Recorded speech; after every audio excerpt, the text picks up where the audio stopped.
I'm gonna try to do a quick video. A couple of people wanted to see the garden yesterday after I posted it. We got so many folks stopping and asking, so here we go.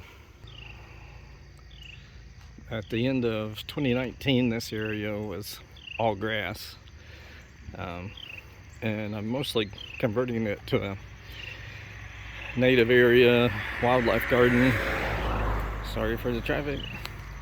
And I do have a few. Obviously Cleome isn't native, but there's a lot going on here. My format is quite organic. I do try to go for, put the tall stuff in the back, but I also let things go where they will. This rattlesnake master in the center of the screen, that's been there 3 years, I think. Came from Painter's Greenhouse in Old Fort, and of course the bees love it this time of year while it's in bloom. This is as tall as I am. I'm 5'9", so this year it got as tall as me. I guess that's what happens when it gets established. This is a native, was growing here. I used to mow over it, so I never saw it. This is a heath aster. Would just be covered in small white blooms in the fall.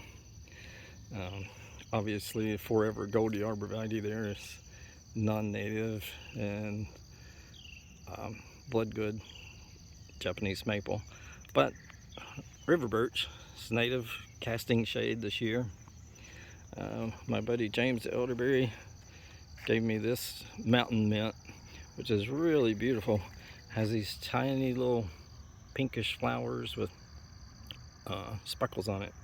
Still not sure species, but bees love it. I'm out here early on the Sunday morning because traffic is less than normal. Of course, one of my favorite non-natives, but it is a medicinal plant, mullein.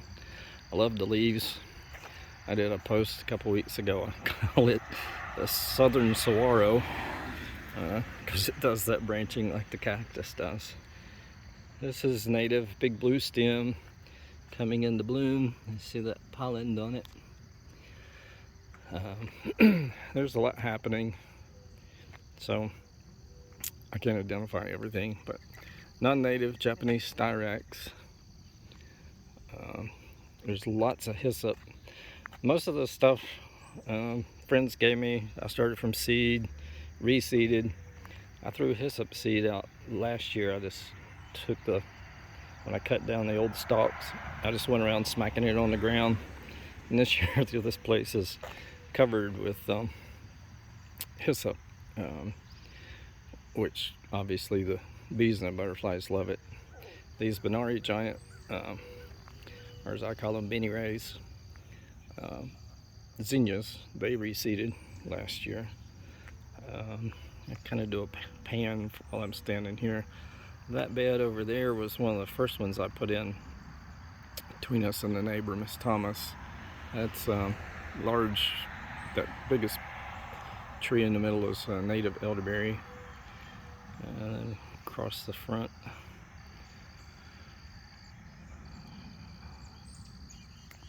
planted a friend of ours gave us that small shrub, purple crepe myrtle, after my brother passed. Purple was his favorite color, so that's a memorial to my brother Dave. Like I said, a lot happening in here. I got some little paths going around, and it's just, this is a second crop of amaranth coming up. It came up early in the spring. It reseeded from last year, and the flea beetles ate it up, and I pulled it out after it went to seed, and now it's coming back again. This is a sweet little, obviously non-native salvia. There's I think it's called Summer Jewels. There's a pink and a purple and a white and red. That red is I think the original Cocacea, whatever the fancy word for red is. Somebody smarter than me out there knows. Plus probably not dyslexic like I am. Like I said, there's hyssop everywhere, but there's also bees everywhere. So another hairy mountain mint. I started that from seed a couple years ago. This is going to be crazy next spring. This is columbine seeded under all the hyssop. This is columbine. That's another heath aster seeded itself under this river birch. There's some hairy balls, milkweed. I'm leaving for the monarchs. Haven't seen one yet, but that reseeded itself from last year. This is the original patch of hyssop that got started from one plant that was close to this Japanese maple. Let's see, of the 6 shrubs that are native to the property, this Japanese spirea is one of them.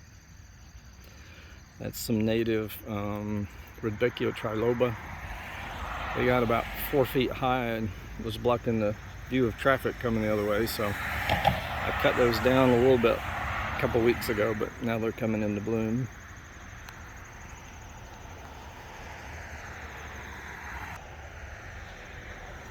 Coming back to the area underneath, back up against this river birch. This area is lots of hyssop again. There's one coneflower in here that has reseeded, and I've dug them up and moved them around the garden. Here's another native heath aster. Hyssop. Some deal seeded itself. If you don't have mountain mint, you definitely need this stuff. When the sun gets in here a little later, this will just be moving. Every little micro bee up to giant bumblebees, butterflies. This one is short tooth mountain mint, I believe. Started from a gallon pot last spring early. Of course, it loves mulch. And now it's about 6 feet deep, 8 feet across. That's a native Spirea tomatosa, non-native chase tree, but I've trimmed it off, hoping I can usually get a second flush from that tree.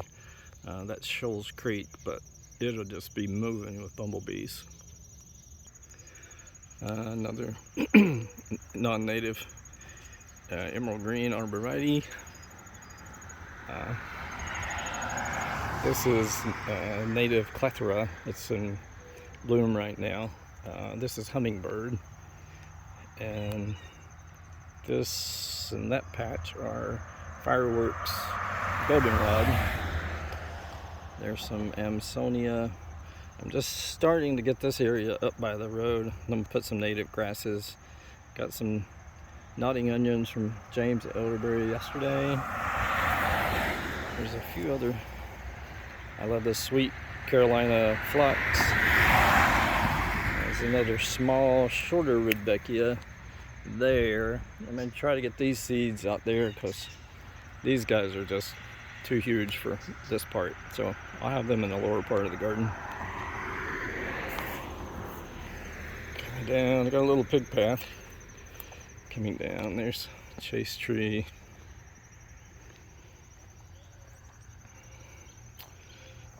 Sun glare. It's a native beautyberry tucked in here, just starting to bloom. Has these crazy purple fuchsia berries in the fall. Birds like. We lived in Nashville. The bears like them too.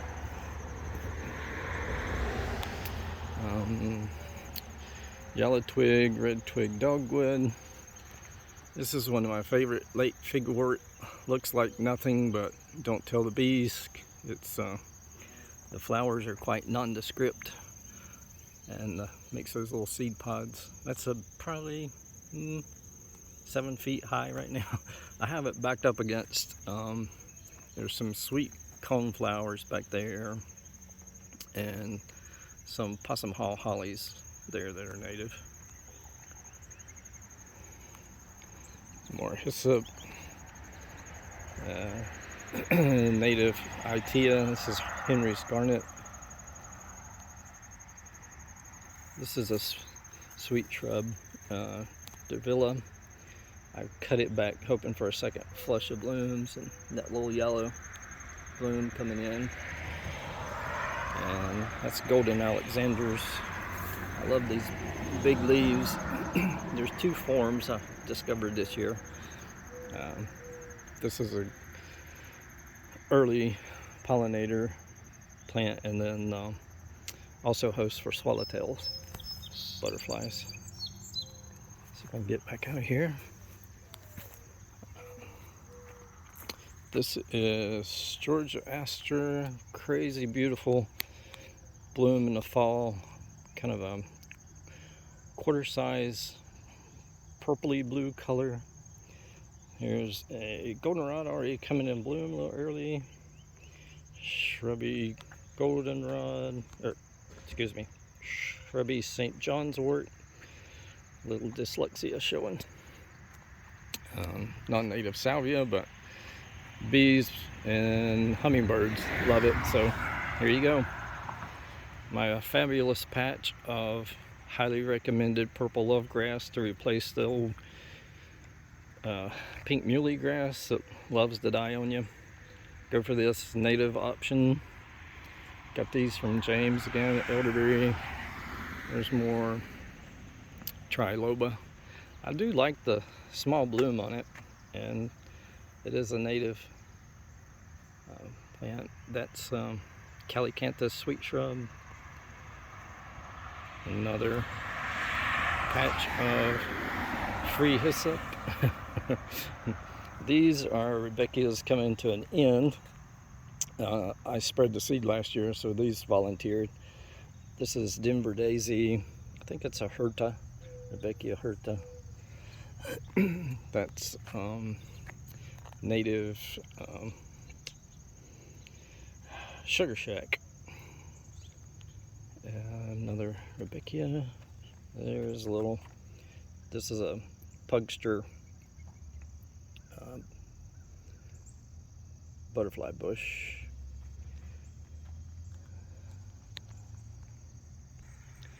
Okay, I turned around. Got a little more hyssop here. That is wild bergamot, Monarda fistulosa, all tangled up in a witch hazel. And elderberries, if anybody needs elderberries. This is Jacob Klein. This is St. John's Olivia. Bumblebees are just love this thing. There's peony. It came out of a box from Costco several years ago. This was one of Mom's favorites. It had 95 blooms on it. It's a single flower. Guess this is the native elderberry. It's been here. I guess it came from Painter's Greenhouse. I think that's its third year. I see somebody up there eating berries in the top, which is fine. That's why it's here. There's plenty to share. It's probably 12 feet by 15.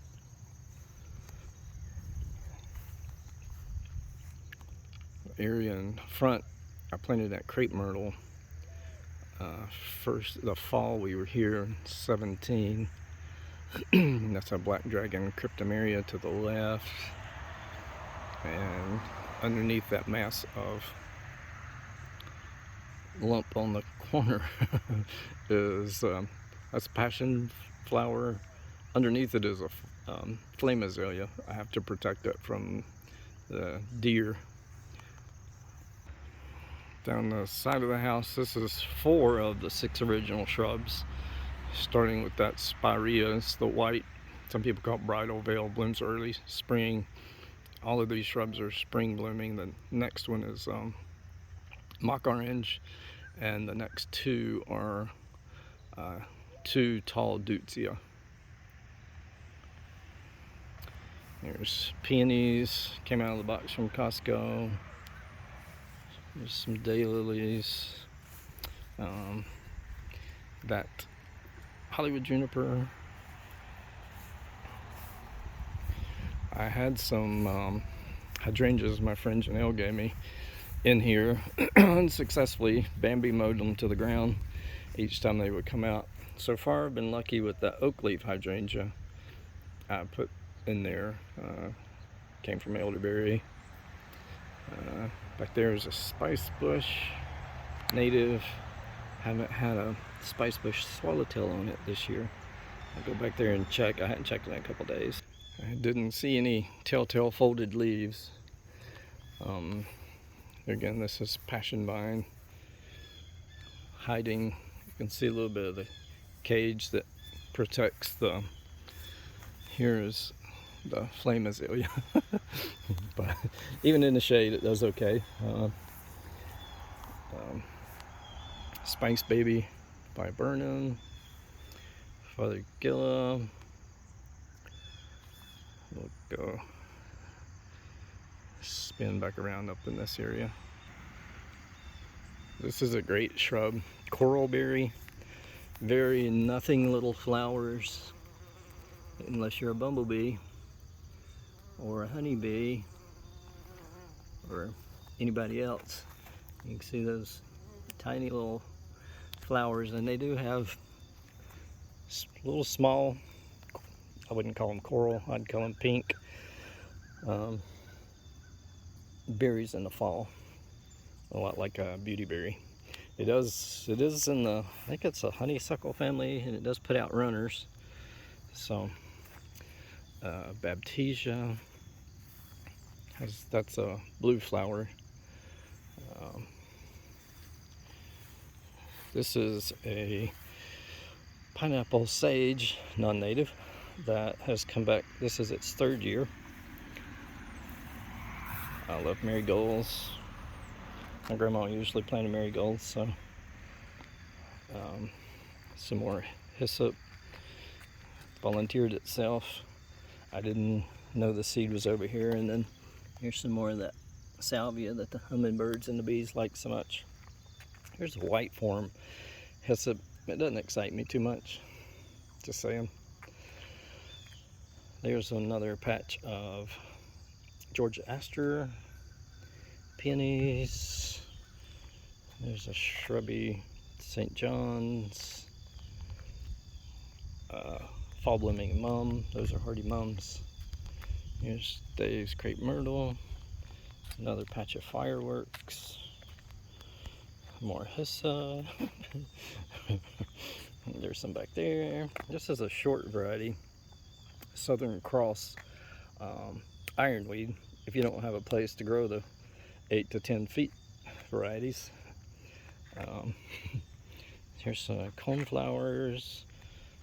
Another little patch of bee balm. I don't remember the name on this, but I like that magenta. This is calamint, white form. Bees like this stuff. There's some more Henry's garnet. Itea from my friend Janelle. Calycanthus sweet shrub. Janelle also gave me that fabulous Japanese maple. She grew it in a pot. I think she wants it back. This is, I think it's Bengal tiger, sumac. Sumac is obviously native, but this is a cultivar. These are Magnus coneflowers. The color is a bit more magenta purple to me. I really like, well, many coneflowers, but this is Baby Joe Pye. And for whatever reason, this is Little Joe Pye, who's quite stunted this year. That last cold snap we had did some strange things. That's black and blue salvia. It is hardy here for a salvia.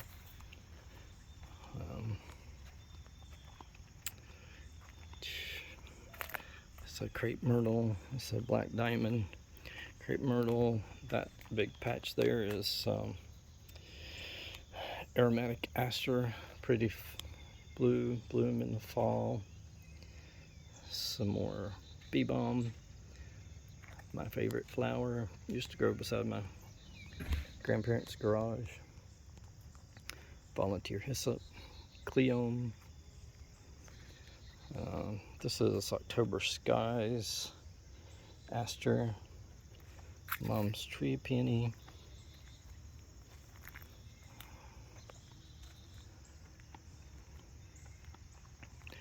This is where the hyssop started in this dry creek bed, and it's populated all the way down, along with the cleome and this verbena on a stick, Verbena bonariensis. I had to put this little string up because the goldfinches pick on it so much and pull it over. They were out here. They flew out of this area when I came out to start this video. Here's our arbor, Claire Austin white rose with evergreen clematis, or clematis as they say on the British garden show I like to watch, Monty Don. There's a little pond I put in 2020. We've got more baby goldfish this year. There's 3 original fish, and then they had 7 babies last year, which they're almost as big as the parents now. And there's 2 little babies that survived this year. But it's about 600-gallon pond.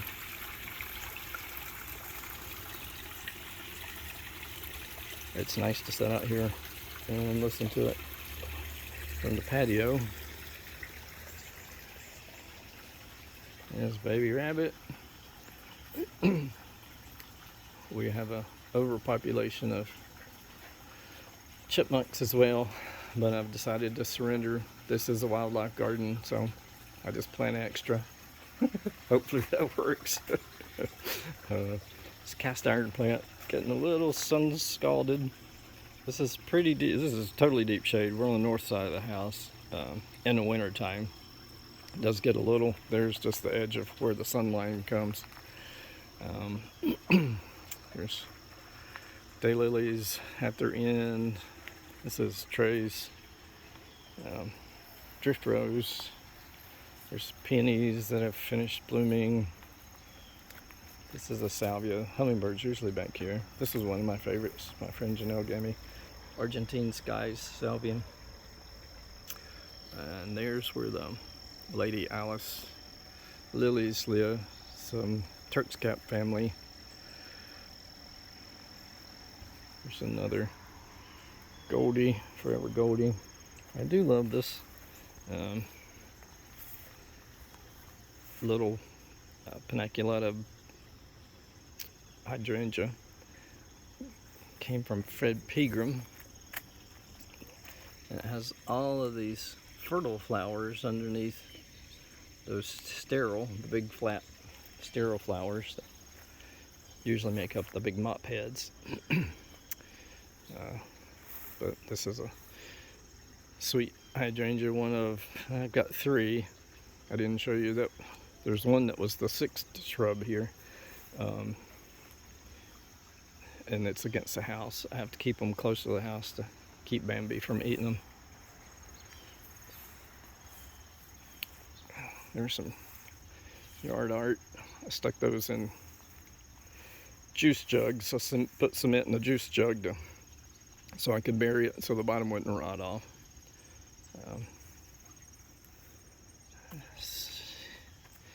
And this is the huge crepe myrtle that was here, one of my favorite trees. I love this tree. And goes into the backyard. I'll grab my truck. This is looking past the end. This is the little house Mom lived in behind us before she had her stroke. There is someone doing Airbnb, so I won't look back there. Here is hydrangea. You can see it's safely tucked against the house, so Bambi doesn't, so far, I don't think Bambi's ever hit that one.